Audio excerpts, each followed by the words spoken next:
When it comes to cancelled Marvel movies, few are as well known or tragic as the demise of Sam Raimi's Spider-Man 4. Spider-Man has been one of Marvel's coolest and most beloved characters since his creation. He's one of my favorites personally, and Sam Raimi's Spider-Man trilogy elevated him to an even more significant part of pop culture, with many superhero fans considering it to be one of the best movie trilogies. The third one's a little iffy, but the first two nail it. Willem Dafoe, so good. The hero, played by Tobey Maguire, enjoyed two critically acclaimed, audience-adored films, followed by a third installment that, well, like I said, despite performing well at the box office, didn't quite hit the mark. Sam Raimi was unhappy with how Spider-Man 3 turned out, rightfully so he aimed to make the fourth film the best one yet. Doesn't that sound promising? Now, unfortunately, the script never came together, and Sony decided to reboot the franchise with Andrew Garfield, leaving fans to wonder what could have been. As Marvel's first superhero team, the Fantastic Four holds significant historical value. They're pretty old. However, Fox's attempts at a live-action adaptation, they were a bit disappointing. The efforts culminated in the failure of Fantastic Four: Rise of the Silver Surfer, which was poorly received by critics and audiences alike, and it struggled to make double its budget at the box office. Before the sequel's release, Fox had already been planning a solo spin-off for the Silver Surfer, one of Marvel's most important and beloved characters. However, when the studio deemed that the Rise of the Silver Surfer had not achieved sufficient box office success, future plans for the franchise, including the proposed spin-off, were immediately scrapped. Though fans had been eagerly anticipating a movie based on one of Marvel's biggest properties, given the disappointing outcomes of the previous two movies, I mean, fair, it might have been for the best. In 2021, fans were treated to Shang-Chi and the Legend of the Ten Rings, a delightfully fun martial arts movie that stands out as one of the MCU's most unique and rewatchable films. That bus fight scene, that's incredible. I want to do that on the TTC every day, but I can't because I'm not Shang-Chi. What many fans don't know is that Kevin Feige, president of Marvel Studios, he has admitted that Marvel wanted to make a Shang-Chi film for years. They just didn't know how or when. Back in 2001, Stephen Norrington was set to direct an adaptation of the character, and the project died and was revived several times over the years, but Marvel always struggled to secure funding, believe it or not. As a result, The Hands of Shang-Chi, Master of Kung Fu never got made. What an amazing title too. A bit wordy, but you would have had us. This changed when fans finally got to see Simu Liu's fantastic take on the hero, making the long wait worth it. Black Cat and Silver Sable. They may not be the most prominent figures in the Marvel Universe, but for fans of Spider-Man's rogues and allies, they're two of the most iconic characters in the Wall Crawlers mythos. Black Cat is an anti-hero with complex romantic history with Spider-Man, while Silver Sable, she's a bounty hunter who has frequently crossed paths with the friendly neighborhood superhero. Would have been for a great love triangle, crime triangle, whatever you want to call it. Although the pair hadn't teamed up in the comics before, a film featuring them as leads was announced in the late 2010s. Alongside the first Venom movie with Tom Hardy, which was made. Now they're on the third movie. Gina Prince Bythewood was set to direct, however, as numerous obstacles arose, the movie was eventually cancelled, with Sony planning to create solo movies for each character instead. Now, unfortunately, these projects never materialized either, so fans of Black Cat and/or Silver Sable will have to wait a little longer to see these characters on the big screen, or any screen for that matter. Despite being set in the MCU, arguably the most popular movie franchise of modern times, most fans may not have seen or even remember ABC's Inhumans. It was a TV show so unsuccessful that it was cancelled after just one season. We have like 4 seasons of Daredevil. What happened? Well, based on one of Marvel's most beloved teams, the series is perhaps the weakest of all Marvel shows on Disney+.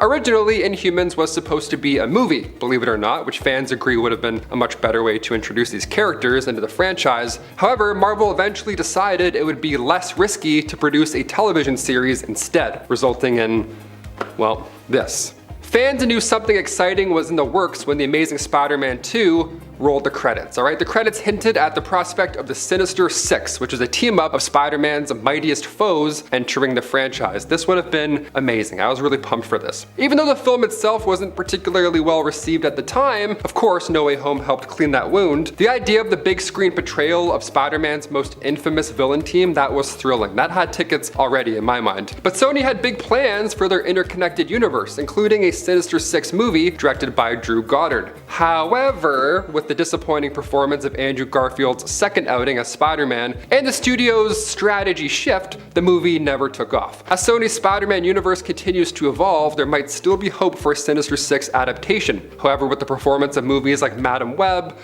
and Morbius and all those great movies, fans are still having second thoughts about whether they even want this movie or not.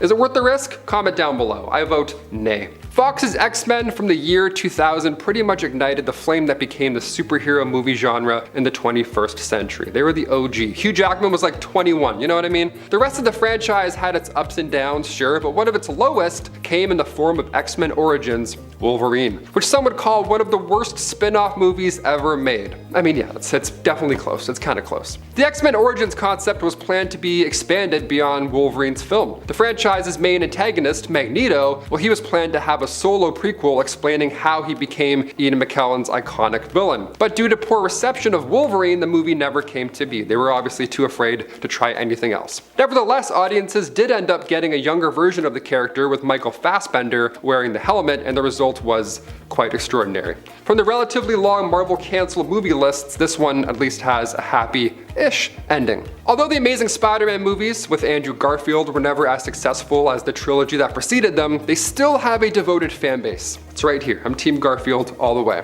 As appreciation for Garfield's portrayal continued to grow, the canceled Amazing Spider-Man 3 became an increasingly tragic figure among Marvel's canceled projects. Poor Garfield, he got screwed with this, really. The first installment performed relatively well at the box office, but the second one, that's when things got a little hairy. The second one received a mixed reception from audiences and critics and failed to meet Sony's financial expectations. Yet somehow they're on the third Venom movie. I don't know how that works. These issues led executives to cancel the planned third film, remove Garfield from the role, and approach Marvel for the MCU plans that audiences now know and love. And we got to see a bit more of Garfield too, so that's a little bit of healing. Not enough, but a little bit of healing. Logan, one of the best genre-bending superhero movies of all time and arguably James Mangold's finest film, took the world by storm. R-rated Wolverine movie? Finally, this is what we want. It provided a riveting and emotional farewell to Hugh Jackman's legendary portrayal of Wolverine. Now in the movie, Daphne Keane played X-23, a girl created from Logan's DNA, who accompanied him on this final journey. Now Keane's portrayal of X-23 was surprisingly amazing and endearing. It was her first movie ever and she knocked it out of the park, leading fans to clamor for more of her character. And that's exactly what was planned. A spin-off film about X-23 was reportedly being considered, but it's widely believed that the Disney-Fox deal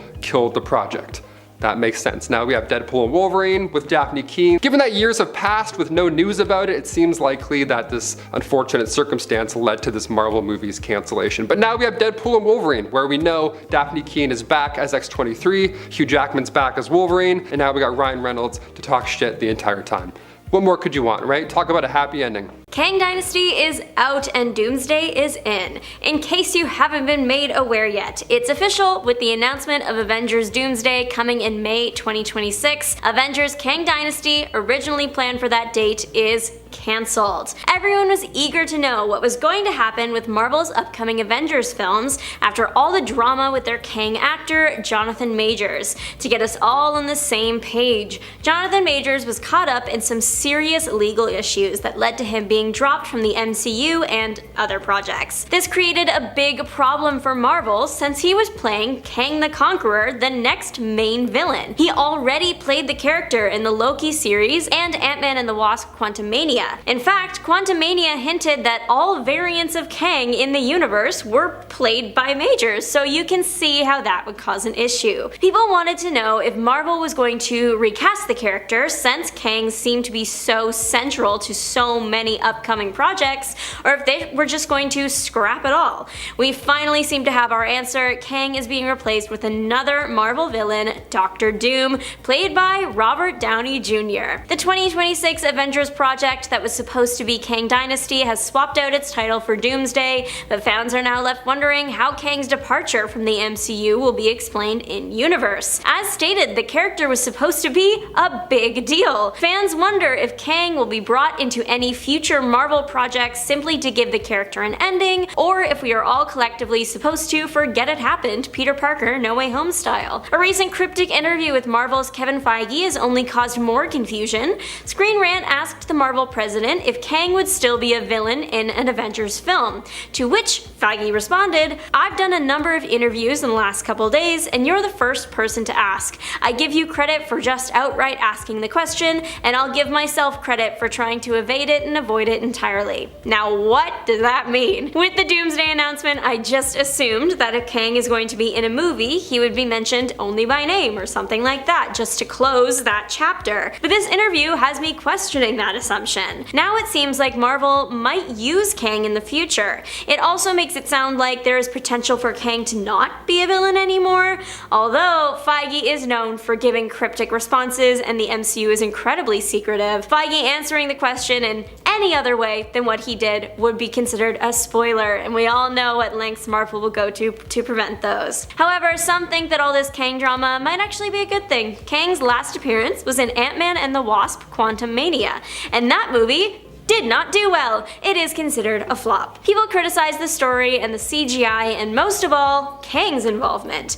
Kang was able to be defeated by Ant-Man, his family, and a bunch of futuristic ants? Not to say that it wasn't hard and that Kang was easy to take down, but if a villain can be defeated by just one Avenger and a swarm of ants, why would the audience accept that the full Avengers team would ever struggle against him? This is Marvel fans' big criticism of the movie, that Kang's defeat by ants makes the character seem kind of ridiculous and not as threatening. Marvel might have seen all this criticism and taken that as a sign that Kang might not have been as good of an idea as they once thought. Currently, the movie is sitting at a 46% on Rotten Tomatoes, meaning it is unfortunately certified rotten. The audience score is drastically different at 82%. However, most reviews share a similar story. The film wasn't amazing, but it was fun. Generally, people agree that the plot was kind of all over the place, but the characters were portrayed well enough that if you don't have high expectations, you'll probably have a good time. Despite Kang being defeated in a questioning manner, people generally agreed that Jonathan Majors' portrayal of the character was the high point of the film. Since Ant-Man was Kang's movie debut, there is the possibility that Marvel will just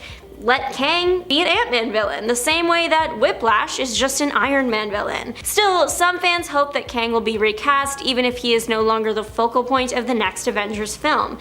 It would be nice to see the character get a proper ending in the timeline since he was built up so much. There is one pretty big roadblock in the way of a Kang recasting though. A rumor has been floating around that the reason Marvel replaced the villain and not the actor playing the villain is because Majors had a clause in his contract saying that he was the only actor that could play any and all versions of Kang. That would explain why all Kang variants in the Ant-Man scene were Majors and why Marvel switched to Dr. Doom when they could have easily gotten a different actor. They recast other roles in the past, like War Machine, and even done some more recent recasts with characters like Thunderbolt Ross in Brave New World. I wouldn't put it past Marvel to do something wild and maybe like find a loophole by making Doom a variant of Kang. I don't know how they would manage that impossible task, but when all bets are off, anything is possible with Marvel. The original timeline for the future Avengers films was Kang Dynasty, releasing in May of 2025, and Secret Wars in November of 2025. But then the writer's strike happened, and the Major's guilty verdict came along, and everything was pushed back by almost a year or more.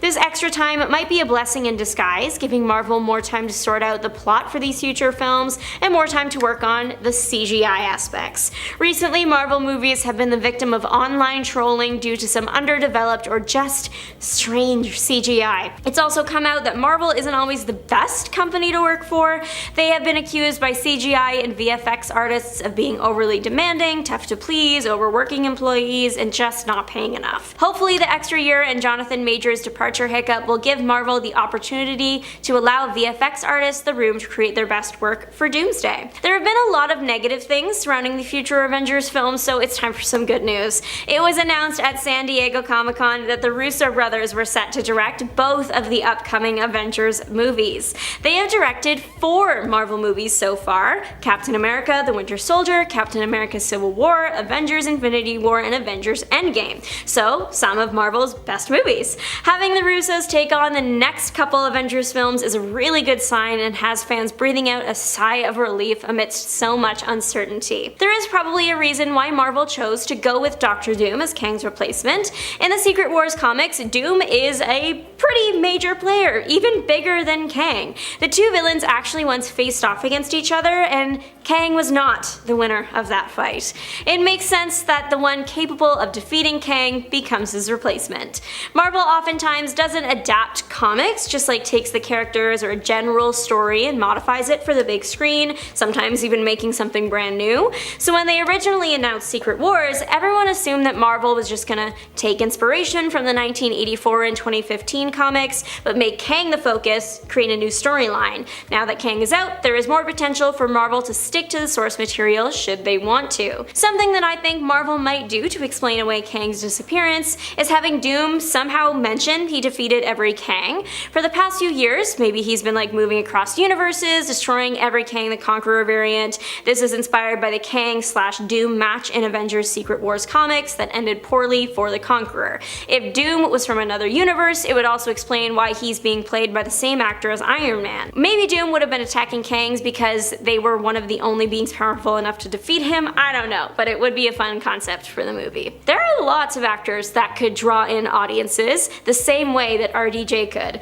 Marvel might not be doing too well right now, but it's still Marvel. They could get almost any actor out there. There is a reason why they must have casted RDJ, and I'm excited to see what it is. Number 10. Superman Lives. Okay, Warner Brothers and DC recently announced that a new Superman is on the way. J.J. Abrams is on board as a producer, and Warner Brothers is centering the film around a black Superman, and Zack Snyder calls it bold and long overdue. Now, Warner Brothers actually once went an entirely different route back in 1997. This was back when they brought Tim Burton again to do another movie. They were supposed to do a Superman Lives film. When they brought Tim Burton back, this time to do Superman Lives. Now, Burton at this point had made Batman in the late 80s, so when Kevin Smith had this script ready to go, Nicolas Cage was on board to play the Man of Steel, which would have been, I mean, I don't know, would it have been good? Probably. They were initially going to follow the death of Superman storyline, and the cast sounds pretty sweet besides just Nick Cage. We would have had Kevin Spacey as Lex Luthor, Courtney Cox was set to play Lois Lane, which would have been actually really good. Chris Rock as Jimmy Olsen would have killed it. This movie sounds like a weird dream, I don't know. It was canceled because Warner Brothers lacked the confidence or budget. I mean, look at these guys. Now, around the same time, they had TV shows that were also getting pulled, so that budget was looking more and more spooky. Now, Tim Burton also went the spooky route after this and did Sleepy Hollow instead. You can't really complain there. That's a classic. It sounds cool. Probably would have been a weird movie, but probably would have made millions of dollars. And before we continue on with this list of canceled superhero movies, if you guys want to go ahead and give this video a thumbs up, that would be awesome. Not this one. We don't like that one. We like this one a lot more. Definitely a lot more. Thank you so much for your support. Now let's get right back to the list. Number 9, Gambit. Channing Tatum was eyed to play Gambit way back in 2007. Now, originally, he was supposed to be an X-Men Origins Wolverine, and there was some other stuff coming with that as well, but I'll get into that later on. Now, this was supposed to come out in 2009, but nothing happened with the solo flick until like 2013. It was just on hold. Channing Tatum finally spoke out and said that he would crush the role of Gambit. He's from New Orleans, Gambit's his favorite character, and he wanted to do it for realsies. So January 2014, X-Men franchise producer Lauren Schuler Donner announced that she'd begun planning for a solo flick with Channing Tatum on board. Not a big movie, just about a thief in New Orleans. Just a nice, subtle origin story. She was waiting for the studio to be on board, but now come May 2014, Channing signed on officially, and his character would have been introduced in X-Men Apocalypse 2016. They got a writer, they got a director, they had everything ready to go, and then come 2015, Fox decided they wanted to be bigger since Hugh Jackman was leaving his role as Wolverine. So they needed this new popular dude now to be the center of the franchise. And the budget was higher now. Now we had a $150 million budget, and Channing was on the verge of quitting because it was too large of a commitment to make. Would have been multiple movies, obviously. New directors were coming and going all these years. It got so close and then it didn't happen. We've been kind of toyed around this whole time until finally, back in 2019, it was officially canceled. It was so close, and then Disney got Fox properties, and that was just the nail in the coffin.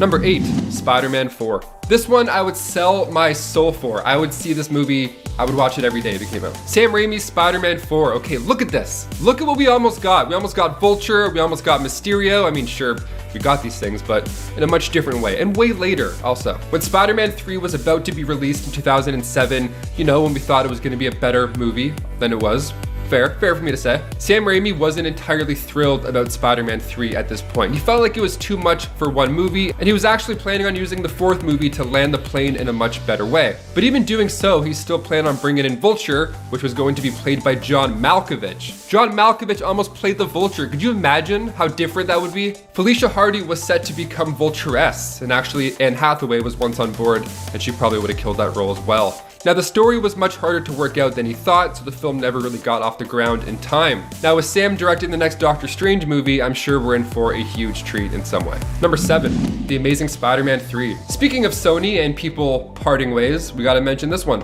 June 2013, we got told a third Amazing Spider-Man film was on the way. And while some weren't already thrilled to begin with, the movies were definitely going a direction. It had its story that it was playing out, and fans that were liking it wanted to see the rest. I was one of them. Amazing Spider-Man 2 was fine, it wasn't that bad. The Rhino sucked, everything else was... Sony planned on doing Amazing Spider-Man 4 as well, so both of them would come out in 2016 and 2018, and it would have looked a lot different for the webhead. So Sony felt pressure from the MCU, so they wanted to expand its own universe during these sequels. So in 2013, they announced Venom, which would be written by Alex Kurtzman, and Sinister Six, written by Drew Goddard. So this Sony leak, this was a big deal. This is what changed a lot of the Spider-Man game. This is when it all went to hell, basically. So Sony got hacked by the Guardians of Peace, and they demanded that they don't show the movie The Interview on any screens. Remember that whole thing back in 2014? So the leaks that got out contained private emails, conversations on salaries, a lot of top secret Sony shit. Like Sony co-chair Amy Pascal wrote in an email that she thinks Idris Elba should be the next Bond. That's good stuff. Kanye was also set to be part of Yeezus Productions. Not good stuff. The biggest leak was that Marvel wanted Spider-Man in its third Captain America movie, and then the internet just took over the rest. That was a good time. Now cut to 2021, we're getting most of these things all in one movie, basically. Spider-Man No Way Home. Alfred Molina doesn't even give a damn. He's like, yeah, we tried to keep it a secret, but hey, the internet. And then he just confirmed that his version of Doc Ock is returning in the same story. It's gonna be huge multiverse stuff. Number 6, Superman Flyby. So after Kevin Smith's script was scrapped for that Tim Burton, Nick Cage Superman movie, J.J. Abrams tried to get a Superman movie off the ground himself. Now this was way before he was disappointing Star Wars fans, and before Lost even. In 2002, he pitched the first draft titled Superman, and it was eventually in pre-production with the title Superman Flyby. Now we would have seen Clark as a college senior while he would meet a feisty Lois Lane at a frat party, with the early scenes on Krypton going as far as the actors speaking Kryptonian, with Abrams creating an entirely new language like Elvish or Klingon. Now, in a leaked draft of the script, it's also revealed that Lex Luthor would have been an agent in the CIA, who's a rather fun, well-written character who chases down UFOs and stuff like that. It was supposed to set up a trilogy, and the kicker at the end of Superman Flyby was that Lex Luthor is actually a Kryptonian sleeper agent, so it turned into another evil Superman. It would have been fine. Oh, and in that one first movie, Superman would have died and then come back to life in a matter of like 30 pages. It was too much. Number 5, X-Men Origins Magneto. Long before the MCU was a cash cow, the X-Men movies were actually the big blockbuster team-up movies. Fans were loving it. So they planned on releasing Origins to both Wolverine and Magneto. You know, get their side hustle on. So Fox got Sheldon Turner to write the script in 2004, and then 3 years later, David S. Goyer was attached to direct. Now, X-Men Origins Magneto, of course, would have been an origin story, so we would have had it focus a lot on Magneto's time during the Holocaust, and they wanted the story to be him tracking down those soldiers who tortured him and took his parents. Now, over time, the story started to change. Eventually, it was centered around Magneto and young Professor X fighting in the early 60s, and by the time they were done figuring it out come 2009, Fox was already developing X-Men First Class anyways, which was gonna hit a lot of the same marks X-Men Origins Magneto was planning to in either of the directions they chose. So they ultimately decided just to use X-Men First Class as a soft reboot and put everything all in one. And to this day, it's one of my favorite superhero movies of all time. One of those spin-offs would have been James Franco even to play James Madrox, Multiple Man. But due to the multiple allegations against him, the last thing we want is more James Francos running around, so that's a no-go. Number 4, Batman Year One. Long before Joaquin Phoenix got an Oscar for his work on Joker, in the early 2000s he almost suited up as the Caped Crusader instead. See, Warner Brothers wanted to do a live-action Batman Beyond and a Batman Year One movie. They got Darren Aronofsky on board to direct, which is a pretty big deal, and we would have seen Bruce Wayne not only lose his parents, but also he would have lost his fortune. So now this Bruce Wayne is set to become a criminal, and it would have felt like a 70s thriller apparently. And the craziest part of this film is that the studio wasn't even eyeing Joaquin to play Bruce. That was actually Darren pushing them for Joaquin's casting. The studio initially wanted Freddie Prinze Jr. to play this Batman. I mean, who else do we really have? If you could cast any Batman in the early 2000s, who would you cast and why? Let us know in the comments, we're curious. Number 3, Justice League Mortal. When it comes to Justice League movies, never say never. I mean, clearly Twitter works. Clearly. If only we bombarded Twitter back then in 2007, we could have seen Adam Brody as the Flash, but we didn't because Twitter was new and we didn't know how to work it yet. So Justice League Mortal was set to be loosely based off the Tower of Babel storyline from 2000, as well as Superman Sacrifice from 2006. George Miller was signed on to direct in September 2007, but the writer's strike made it difficult to get off the ground. That same writer's strike that was responsible for Transformers 2. What a disappointment that was, oh my god. And the other 4 movies afterwards. The studio wasn't quite happy with the script yet, and because of the strike, they couldn't really get it to where it wanted to be.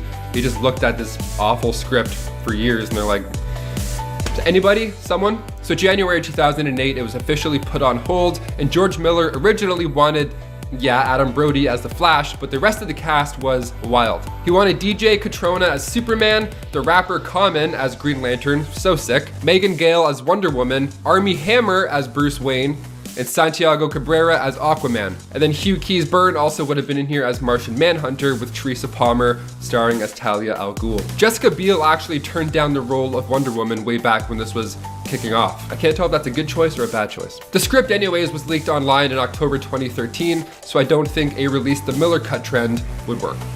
Although we could try. Number 2, the Fantastic Four 2. This one's not that shocking, but I have to mention it, okay? This is why you don't announce sequels before the first movie is released. It's bad juju. James Cameron said there's 5 Avatar movies coming, and I'm gonna be 30 by the time the trailer for number 2 comes out. Like, don't announce things. We don't know what to do, we're just sitting here. So director Josh Trank felt like his movie was an original take on Marvel's first family, and the first teaser looked kinda sick. I was pretty hooked. But like we've seen with Warner Brothers before, Fox was pushing for an entirely different vision. What does the director know anyways about their vision? Stupid. So the final product, Josh Trank didn't even like because the studio just curbed it so much. But even though it bombed, a sequel was still underway come September 2015. They were still talking about it. Now eventually Simon Kinberg was attached to the project, and Tommy Wiseau even spoke up about wanting to direct it at one point, which would have been so good, actually. It would have been so good. Could you imagine? All the Oscars. Here you go. The film was removed from Fox's lineup, and Toby Kebbell, who played Dr. Doom, said publicly that he is not planning on returning to do a sequel. I can't imagine why. So come 2019, nobody can figure this thing out yet, so the MCU will now bring Fantastic Four back to them into Phase 4, with John Watts directing this time around. I think it'll be a little bit better. And finally, number 1, speaking of James Cameron Spider-Man. Before he decided to spend his entire life on the Avatar movies, James Cameron wanted to give the web slinger a shot. He wanted to do it back in the mid-90s. There was a full script and a cast just ready to go. This was right after he made T2, okay? So he was popping. Everything was great at this point. He had Arnold Schwarzenegger on as Dr. Octopus, so naturally he wanted Edward Furlong as Spider-Man. No, this wouldn't have worked. I'm just gonna say this would not have worked. Drew Barrymore would have completed this 90s image as Gwen Stacy, and Katharine Hepburn was in talks to play Aunt May. Those two would have worked. The other two, no way. Lance Henriksen was also eyed to be the Green Goblin, and they were planning on following the night Gwen Stacy died storyline. Now the production company, Carloco, went bankrupt and Cameron wasn't quite as rich yet, so the movie was ultimately scrapped. His next passion project was about this ship that sank in 1912, I don't know.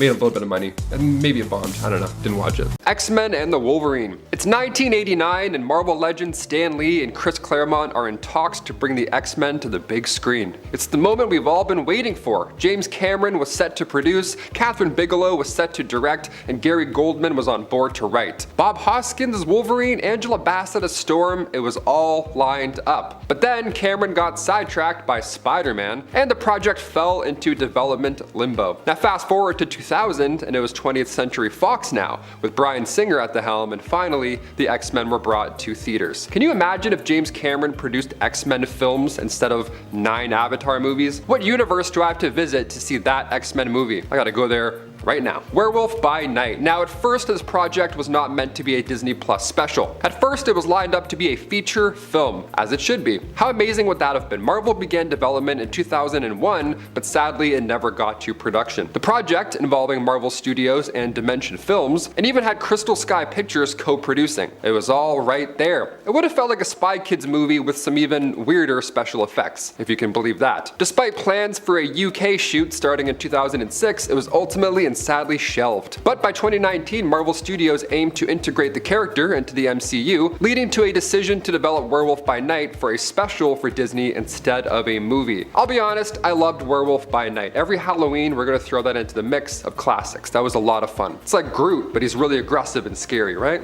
What else could you ask for? She-Hulk. Back in the early 1990s, plans were in motion for a live-action She-Hulk film with Larry Cohen set to write and direct. And guess who was announced to bring Jennifer Walters to life? None other than Bridget Nielsen. She even posed for photos as both She-Hulk and her alter ego. But despite the buzz, the movie never made it to production. Fast forward to August 2019 and She-Hulk is finally getting her moment. Better late than never. She got her moment with a series on Disney starring Tatiana Maslany as the incredible green superhero in the Marvel Cinematic Universe. I honestly can't wait to see what the Russo brothers do with She-Hulk in the future. I really hope she's part of the main roster by time that comes around. Mark Ruffalo is great, but he's like, he's 60 years old. He's had like 9 movies. Let's move on. Channing Tatum's Gambit. Imagine the movie Magic Mike, but this time he's actually a magician. Sounds pretty amazing, right? Of all the studio's cancellations, this one is the most surprising, especially considering that filming for Gambit had already begun as of February 2019. So what happened here? Gambit's release was rescheduled 4 times after a series of schedule conflicts for its production team and cast, which pushed Gambit's filming dates at the same time as Disney's purchase of Fox in 2019. And that's where things got tricky. Delays are normal, more or less, in these kind of movies, especially with these big budget superhero flicks, but in this case, Gambit is dead. No magic spells can bring this project back from the grave at this point, especially considering he's Fox. Now, Disney permanently canceled Gambit in favor of later introducing the X-Men into the MCU, but finally seeing Channing Tatum get his moment in Deadpool and Wolverine was worth the wait. He is so funny, he fits the character so well, I was so happy to see him on screen and very, very surprised. What was your favorite part of Deadpool and Wolverine? Mine's a tie between Wesley Snipes and Channing Tatum, which I never thought I would say this week of all times, but here we are. The Amazing Spider-Man 3. So Gwen Stacy dies, spoilers. Spider-Man comes back at the end of the film, he fights Rhino, and then nothing. That's the end of his story. We just don't get to see him again. That's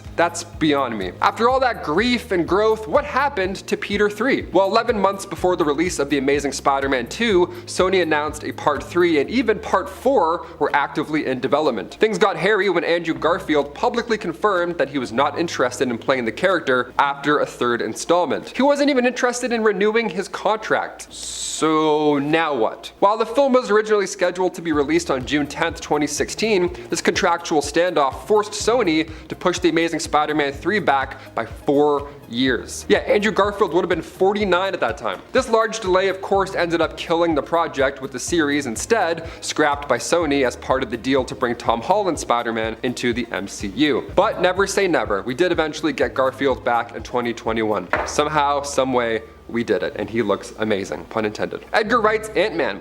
Known for his distinctive styles in films like Shaun of the Dead and Hot Fuzz, Edgar Wright was originally attached to Ant-Man long before the MCU's inception, before they went, nope, that's mine, thank you. He co-wrote the script with Joe Cornish, envisioning a unique standalone film with a tone very distinct from other MCU movies at the time. However, as the MCU expanded and its interconnected narrative became more complex with all these multiverse stories, Marvel Studios began to feel that Wright's vision for Ant-Man was not aligning well with the expanding universe that they had planned. There were disagreements over the script, with Marvel asking for revisions that would integrate the film more closely into the MCU, and Wright was not on board. He was committed to his original vision, and he was quite reluctant to make substantial changes. He just wanted to make a good standalone film, and honestly, what more can you ask for? Ultimately, these creative differences reached to a point where a mutual decision was made for Wright to leave the project. Peyton Reed took over as director, with the script undergoing rewrites to better fit the MCU's tone, and most importantly, their continuity. I liked Ant-Man a lot, but I really think we missed out on a classic. Edgar Wright is so good at what he does. Baby Driver? Holy crap, it's a great movie. Spider-Man 4. Sam Raimi's Spider-Man sequel was cancelled due to a combination of factors, primarily revolving around creative differences and timing issues. See, after Spider-Man 3 received mixed reviews, if you want to call it that, Raimi was keen to redeem the series with a fourth installment, a powerful follow-up film. He intended to introduce new villains, including the Vulture, played by John Malkovich, and possibly Black Cat. However, Raimi encountered persistent script problems and was not satisfied with any version of it. Especially after Spider-Man 3, you want to come back swinging. He was particularly keen on ensuring that the film had a strong, well-developed story, something he felt Spider-Man 3 lacked. That's fair. Additionally, the studio, Sony, was pushing for a release date in 2011, creating a very tight schedule. Raimi, unwilling to compromise on the quality of the film and unable to meet the studio's deadline while delivering a film that he actually could be proud of, he ultimately decided to leave the project. Now, following his departure, you could guess, Sony chose to reboot the franchise with The Amazing Spider-Man, starting anew with a different director and cast. The cancellation of Spider-Man 4 marked the end of Raimi's run with the character, for now, closing the chapter on what had been one of the most influential series in modern superhero cinema. Man, I would sell my soul to see this movie. Spider-Man 4 with Sam Raimi and Tobey Maguire? Please! The Incredible Hulk 2. Unlike most others on this list, The Incredible Hulk 2 was never formally announced, but the potential for a sequel to 2008's Hulk smash hit was impacted by several factors. Notably issues surrounding its main star, Edward Norton, and Marvel Studios, of course, involving plans for the MCU. Edward Norton, who played Bruce Banner, aka the Hulk, reportedly had disagreements with Marvel Studios over the script and the direction of the character. He's known to not be that nice on set as well, that's a very important part. He wanted a film that delved deeper into the psychological aspects of the Hulk, whereas Marvel had a completely different vision. They're like, yeah, we want to make a fun film, not a depressing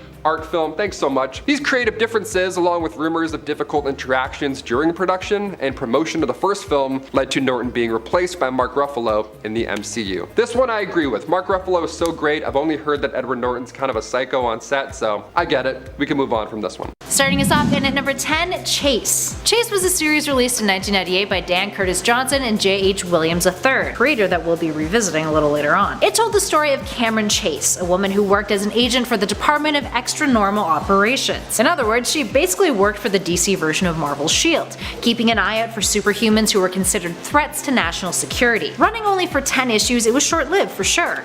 Described as a cross between S.H.I.E.L.D., X-Files, and the Department of Paranormal Activity, many consider it to be ahead of its time thanks to its female protagonist, and its more subversive take on superheroes, despite coming out after series the likes of Watchmen. The character of Cameron Chase has lived on though, appearing as an agent of the DEO in the likes of the New 52's Batwoman, and in Rebirth more recently, she's even the director of the DEO, helping Supergirl out in exchange for the hero's aid. Up next at 9, The Crew. While Chase would have been revolutionary for the depiction of women in comics in the 90s, The Crew would have been revolutionary for superheroes of color in the 2000s. It followed Casper Cole, a character who used to be an NYPD officer and had taken up the mantle of Black Panther, eventually becoming White Tiger. After this, he was given his own series in 2003 where he worked with James Rhodes, Josiah X, and Junta to take out a gang. Despite having a talented creative team, it failed to pick up steam and popularity and was cancelled after 7 issues. It got a second chance in 2017 when it was relaunched under the title of Black Panther and the Crew, but that series floundered as well, being cancelled after only 5 issues this time around. Tad bit embarrassing. In at number 8, Wonder Woman Bondage.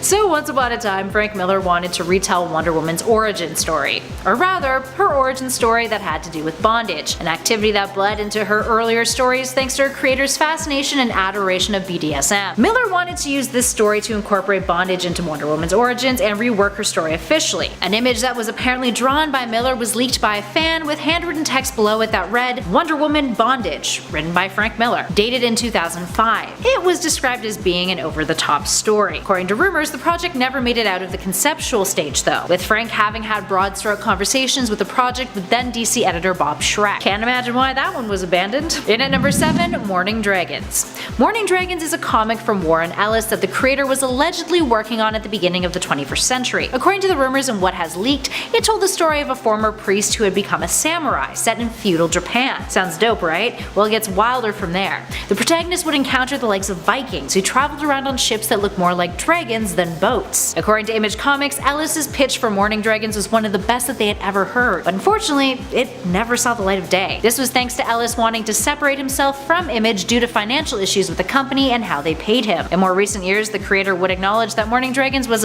basically a dead project. Kinda sad. And at 6, Jack Kirby's New Gods. Jack Kirby's New Gods was groundbreaking. Released in 1971, it's by far had a massive impact on the shaping of the DC universe, having spawned the likes of Apocalypse, Darkseid, and Highfather, to name a few, along with a bunch of compelling mythology and artwork that is still considered utterly genius. Initially, it didn't really have an audience, with a lot of the writing not resonating with a large population of DC's readership. Its content tended to explore themes like religion and mythology, submerged in sci-fi lore, all while using a new pantheon of gods replacing the old as a vessel for that. It was conceptually new compared to other DC content. After 11 issues though, it was canned, but it has managed to live on in legacy, and also in a ton of reprints. And at 5, Alan Moore's Twilight of the Superheroes. In the 80s, comic book legend Alan Moore pitched a concept to DC that would have revolutionized the publisher's current multiverse. Current as in the multiverse back in the 80s and where it stood at that point, which was pretty much non-existent after Crisis on Infinite Earths. Alan Moore wanted to tell the story of the DC universe 20 years into the future, which would place an older surviving generation of superheroes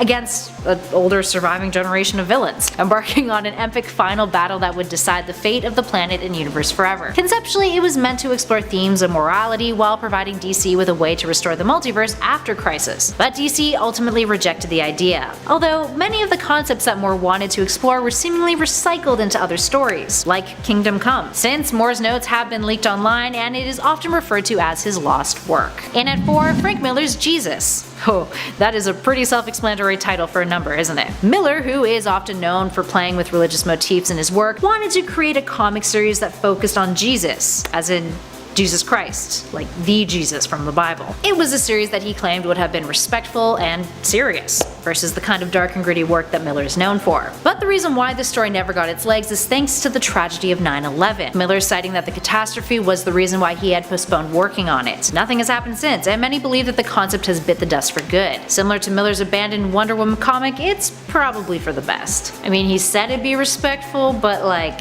it's also Frank Miller, so. And at 3, Superman, the K-Metal from Krypton. This one is really neat. So K-Metal from Krypton is a story by Jerry Siegel that had Superman first encountering kryptonite, or rather, a substance called K-Metal, which forced him to reveal himself to Lois Lane in order to have her assist him on his adventures. This was written back in 1940, and many consider it to be the most revolutionary comic never to be published. It would have single-handedly changed Superman's origins from the get-go, forever altering how we see the Man of Steel, or rather how we understand his beginning. These days, the story's script and design documents can be found in DC's storage library, with fans actively working to restore the story and have it published in some way, shape, or form. So why was it never published though?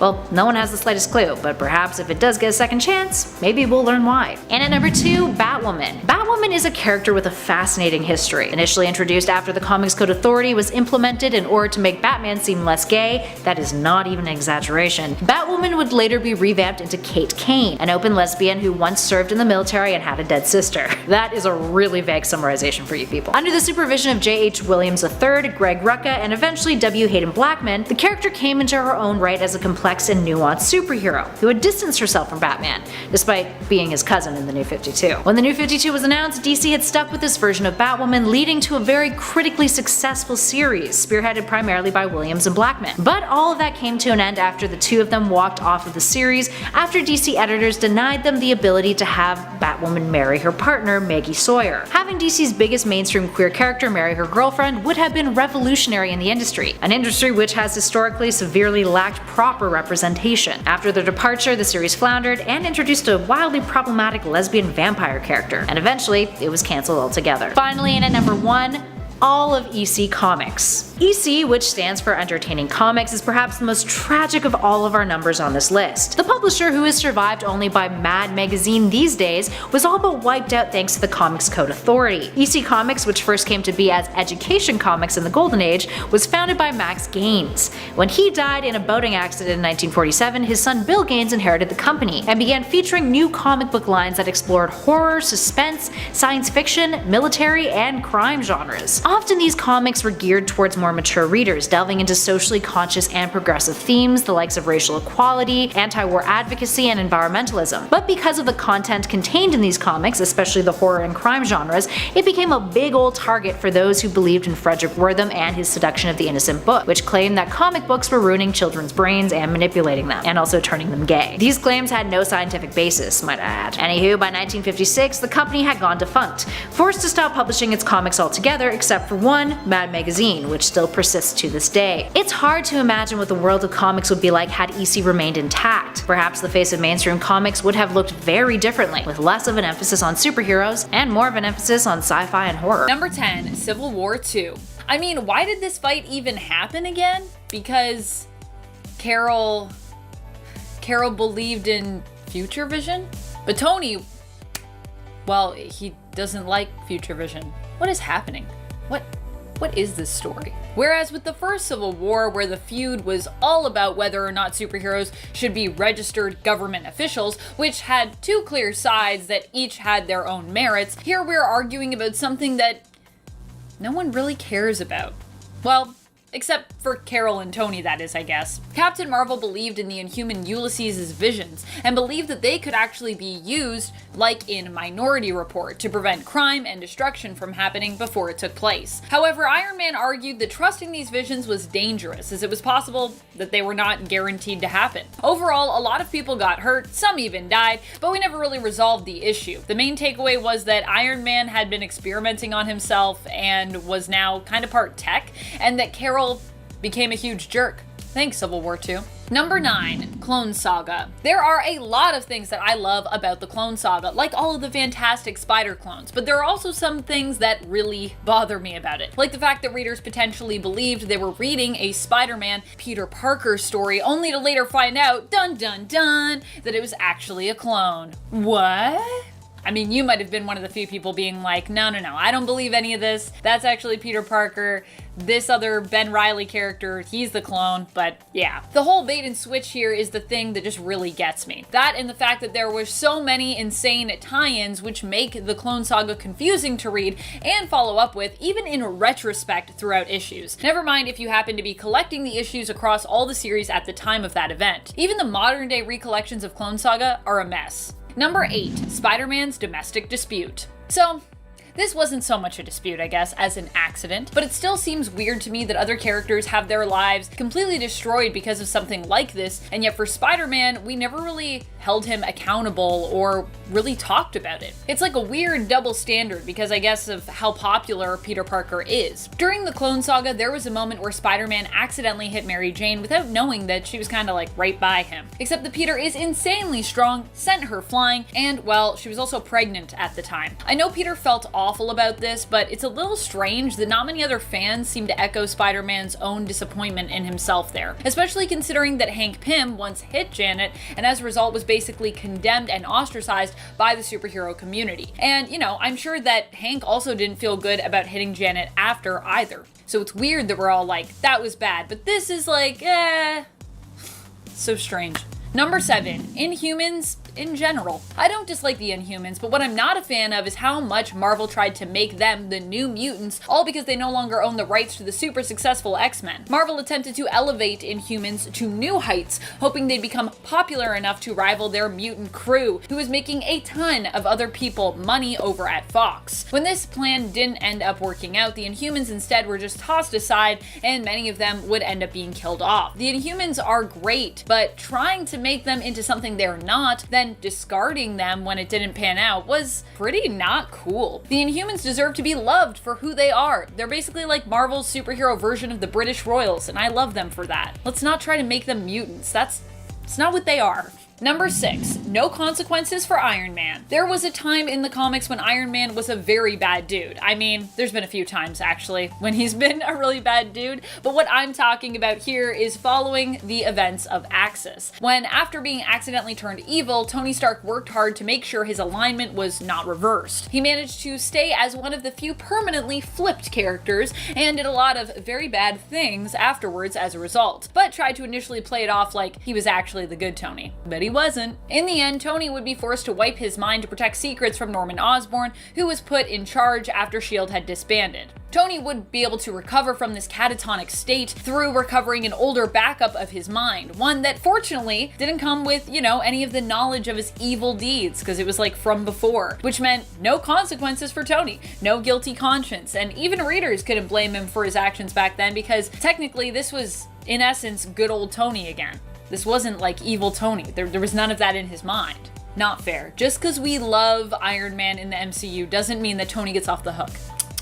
Number 5, Hank Pym's mental illness. All because there was no time for re-edits, Hank Pym would end up becoming known as a mentally unstable man who hurt his wife, Janet Van Dyne. But although I agree with the Avengers that Hank was no longer a good fit for the team at that time, what I disagree with was the implication that came along with this whole instance. Hank Pym, even before this incident, has been known as a man who is not mentally stable. He had multiple personalities and had actually sort of kidnapped Janet while proposing to her. When his first wife was killed, he had a mental breakdown. Years later, Hank Pym would actually diagnose himself with bipolar disorder. But the most upsetting thing with Hank Pym isn't that he's mentally ill, or really that he hurt Janet, although obviously that's not good.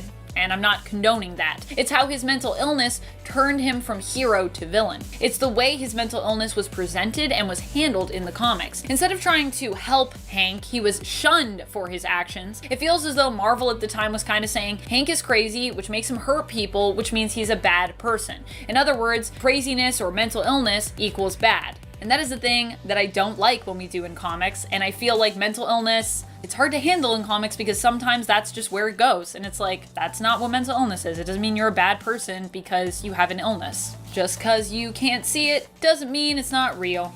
Number 4, Peter and MJ's marriage. So many retcons, so little time. A big plot point and retcon that I'm still waiting to be undone is the abolishment of Spider-Man and Mary Jane's marriage. I mean, I personally don't know if the two would actually still be together today if their marriage had never been undone. It was always kind of rocky, and there were a lot of times that it felt like both partners could not meet the other's needs, which tended to cause, well, a lot of colossal problems there. But MJ and Peter do really see each other, I think, and often because of this, because they both understand one another so well, they would more often than not manage to work through their problems together and make it out on the other side. But we never got a chance to see how the marriage played out because in One More Day, their marriage was taken hostage by Mephisto. This is also just such a weird story. You know how I know? From trying to explain it to friends who don't read comics. That is a great way to test out how weird a story is. If you explain it to someone who doesn't read comics and they just can't process it, there's something wrong with that story. That's what I like to think. Like the Source Wall in DC. Try explaining that to people. I'm not knocking it, I'm just saying it's very out there. Number 3, mistreatment of Miss Marvel. It's so bad. Anytime I go back to Miss Marvel's random pregnancy, it just makes me grimace. And I don't know what's actually worse here, what happened to Carol or her so-called friends, the Avengers' reaction to the red flags surrounding it and her own emotional pleas for assistance. Wanda, aka the Scarlet Witch, at least tried to be there for Carol, but she also seemed to kind of be putting her own perspectives on child rearing on her friend. While Carol was decidedly disturbed to learn she had become pregnant without knowing how that happened or having a recollection of really sleeping with anyone, Wanda encourages Carol to be grateful because she herself cannot have children with her synthezoid husband Vision, which is just not your choice for everyone, okay? Okay, Wanda, I get that that's your choice and I respect it, girl, but you cannot put that on Carol. Do not be oh, how nice for you. I can't have kids, so you should just be happy, Carol. No, this is weird. It's a weird thing. You should not be happy. You should be weirded out. I can't get too much into detail on this story, to be honest, because of the rules of the YouTubes. But what I can say is that it involves Carol having a rapidly progressing mystery pregnancy and then giving birth to the person that also impregnated her, feeling compelled to leave her life behind to go with that person, but not really remembering why she has strong feelings for him. So, yeah. Fortunately, Chris Claremont would try to atone for all the horrors that Carol suffered here in Avengers Annual issue number 10. But if you want to go back to reminisce on just how awful this plot and this story was, you can check it out starting at Avengers issue 197. But you've been warned. You've been warned. Number 2, Scarlet Witch and Quicksilver are not mutants. One of the worst things that has ever happened to the 616 universe, in my humble opinion, is the retcon of Scarlet Witch and Quicksilver. No, I'm still not over it. I'm never gonna be over it. It needs to be fixed. Honestly, I enjoy silly retcons from time to time. The idea of retconning something as a plot device when needed, and especially when actually deployed to clean stuff up, does not bother me. However, this is something you need to be careful with, as retconning something like this, it can have repercussions that could extend beyond that one singular change. In the case of Wanda and Pietro, it made so much of their family history feel like empty and meaningless now in retrospect. There are stories that you'd go back to, like Vision and Wanda's miniseries together when Magneto shows up to pay the newlyweds a visit, that completely loses emotional weight. House of M is another storyline that gets emotionally derailed by this retcon. And then of course, there are the plot holes that this retcon created, like Wanda working with Hope Summers to get rid of the Phoenix Force. With this retcon in play being that Hope is typically known for taking on other mutant-based powers and abilities, her boosting Wanda's power, it doesn't really make sense if Wanda isn't a mutant. So, what? Number 1, 616 Gwen Stacy. To be clear, I don't actually have a problem with Gwen Stacy. I actually like her character and many other still alive versions of her from alternate realities. I'm typically a huge fan of those. What I don't like is how she was treated after her death. I'm not as conflicted as some Spider-Man fans about Gwen's death to begin with. I'm not like against her dying, but I'm not for her dying. But after she died, goodness, we should have just let the poor girl rest. Not only has she been brought back via clones too many times, and it also never ends well, but we've also felt it necessary to give her a darker, more horrible past, because that's what she needed, with her becoming the very young mother to Norman Osborn's twins. Just why? Why? Just let Gwen Stacy rest in peace, I say. Let her rest in peace.